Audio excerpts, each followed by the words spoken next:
So just to give you a little history here of these stacker engines I'm making, and the 3-cylinder radial here. To be completely truthful with you, the first one I thought of was one I call the Helix 4-cylinder, and it was based on the aircraft engine, the R4360 28-cylinder 4-row radial that they used to call the Corncob, because the as you can see in the picture here, the cylinders twist. It's unusual for a radial engine for them to do that. But so this one here, this is the high cylinder, and then they drop down, so number 4 here is down at the bottom. Similar to the 3-cylinder stacker here, you have number 1 and number 2, number 3, and in the other case number 4 would be down at the bottom. So I worked on this for a while, and show you here my design sheet for it there back in April.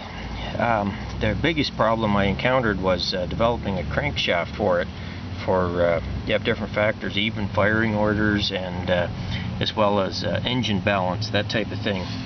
And I made one up here out of copper, just copper wire.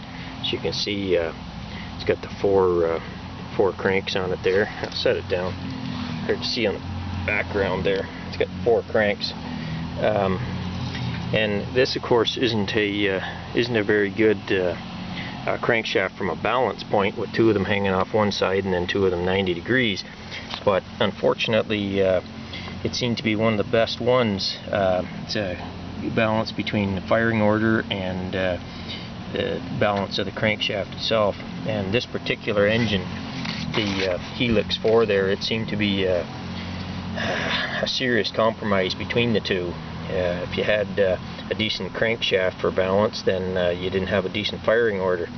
Now I was trying to bounce the cylinders around kind of like a regular inline 4, but because the cylinders aren't in line, they're, you have one each quadrant there.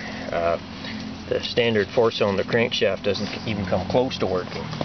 So I got some pretty unusual crankshaft designs there, but I couldn't get it to work out. So in the end, I decided to go a little simpler and just build the 3-cylinder stacker there, after I first built the 2-cylinder stacker and ran it.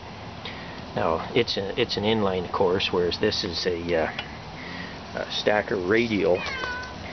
So oh, I see Jasper the cat's come for a visit. How you doing, big guy? Jasper's one big cat.